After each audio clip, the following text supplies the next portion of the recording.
What's going on, guys? Welcome back to Wrestling with Finance, the YouTube channel about people who've been wrestling with finance.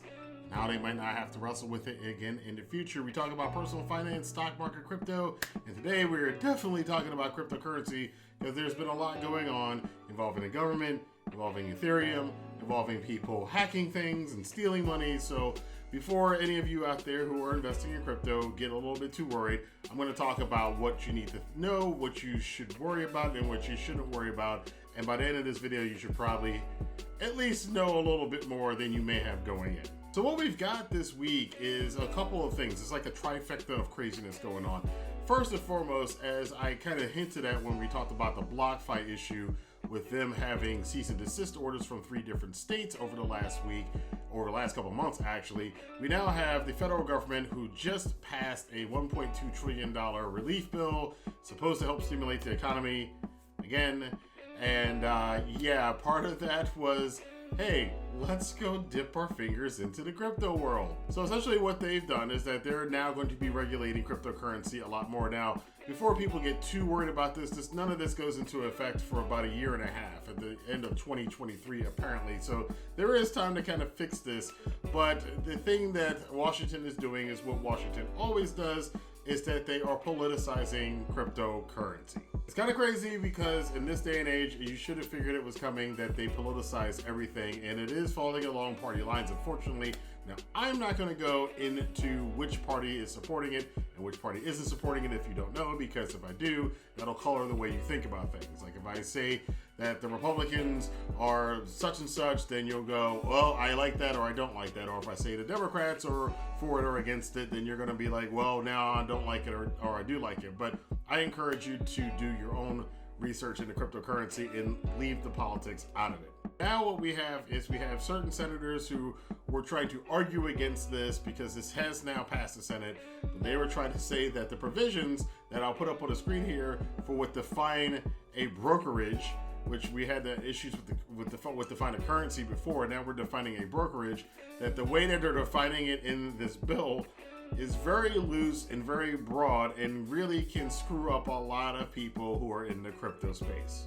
On the surface, the language seems fine, but when you really think about what cryptocurrency does, this can apply to miners, it can apply to people who have exchanges, it can apply to everybody. So a broker isn't just like a bank or like Robinhood or Webull where they have to make sure they're keeping records of stuff. This can apply to anybody, and if you're a miner or you're somebody who's doing, even people who make NFTs could be subject to this, the way this language is written. Now, there were several attempts to get the language fixed, but they've all fallen by the wayside. So as it stands right now, the language that's in the law, that's in the bill, is pretty problematic. The last thing you want to worry about is if you're an NFT or if you're a miner or somebody like that, is that you're going to have to be worried about more fees and more transactions, and that you're going to have to issue a 1099 to every single transaction that happens. A part of the thing about cryptocurrency is that you don't have to worry about all that stuff. So yeah, it could become a big headache, but again, I think some cooler heads will prevail over the next year and a half to hopefully change this so it doesn't disrupt this space too much. This could also affect, again, BlockFi and places like that, which could be considered brokerages or securities. They're still deciding on that one.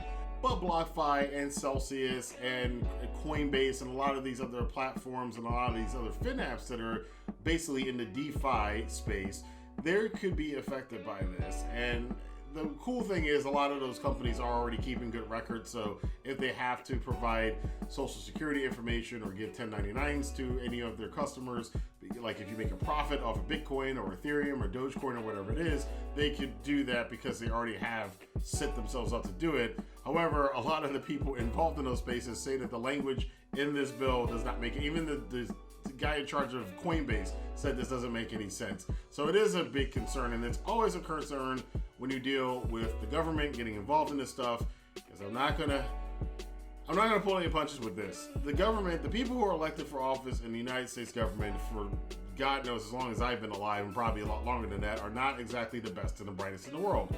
They don't really understand cryptocurrency. Most people who even invest in cryptocurrency know more than they do, and that's not even too much, because there's a lot of confusion about it. So having these people who couldn't even understand social media, who who didn't know the difference between Facebook and Twitter, and that it's mind-boggling to me that they are now in charge of determining what can and cannot happen in the cryptocurrency space.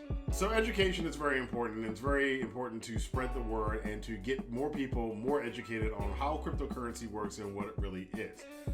However, something also happened this week that kind of reinforces the idea to put more regulations on the cryptocurrency space, and that's the fact that like $600 million worth of Ethereum and other cryptocurrency was stolen.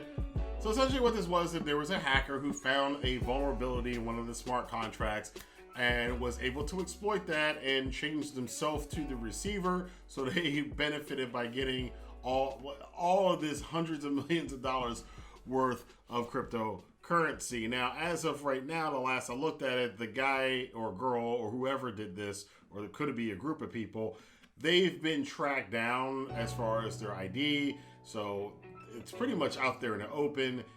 They have given back a lot of the money at this point in time. There's a whole manifesto, but I shouldn't say a manifesto, but they kind of did their own Q&A. This is really hilarious. They did their own Q&A explaining why they did it. It's really written by somebody who's very proud of themselves, if you want to be honest about it. But it's a very concerning thing in one sense, but on the other sense, it's not that concerning. A lot of people are always worried about cryptocurrency getting stolen, but as we saw with this, a lot of the different platforms work together. There was one platform that's an investigative platform that came in and found the guy.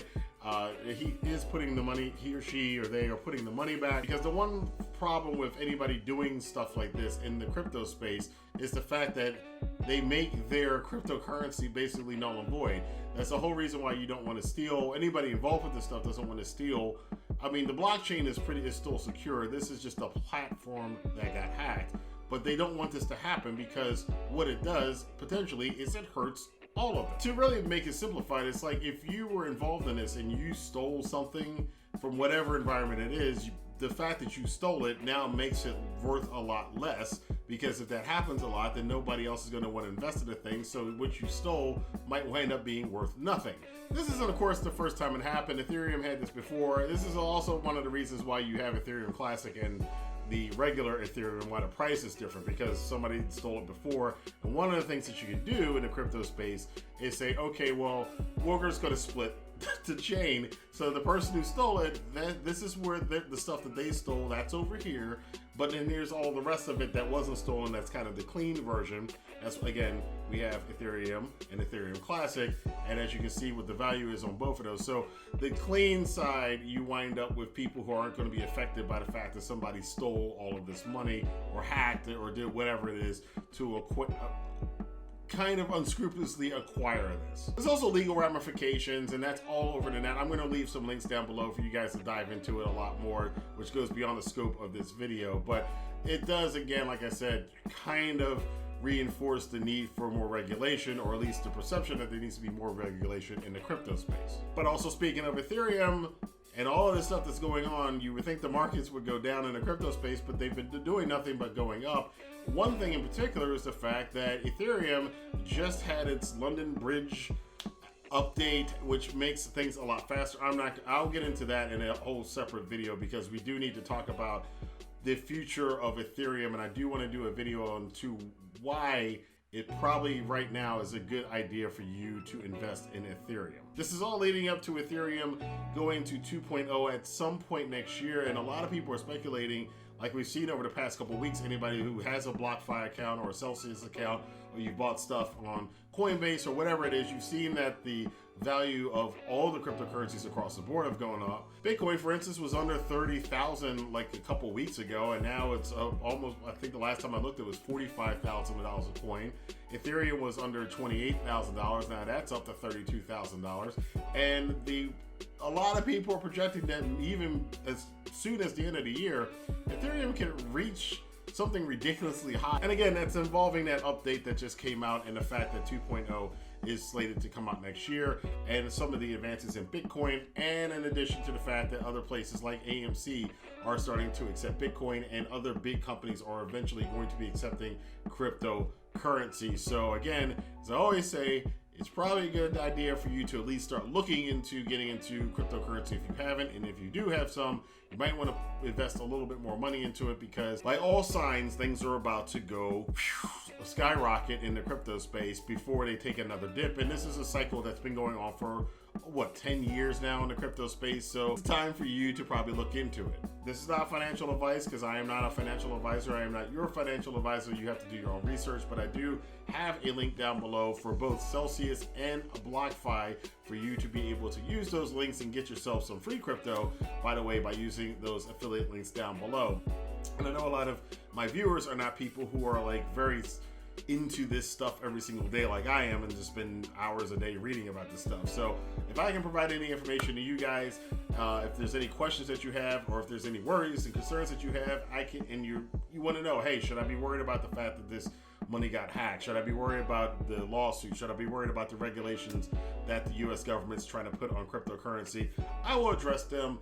I will let you guys know, and I will answer any questions that you may have. But in the meantime, as we look to see the new future and how things are changing so rapidly, I want to keep you guys informed on this. So definitely hit that like button so this video does hit the YouTube algorithm and it can share it to other people like yourself who want to know about this stuff. Of course, hit the subscribe button, the notification bell, and share this video on Twitter, Facebook, Instagram, Reddit, wherever you talk about cryptocurrency. I also got a lot of free goodies down in the description box below, so take advantage of that. And until next time, I will see you guys for more news and information here on Wrestling with Finance. Have a good day.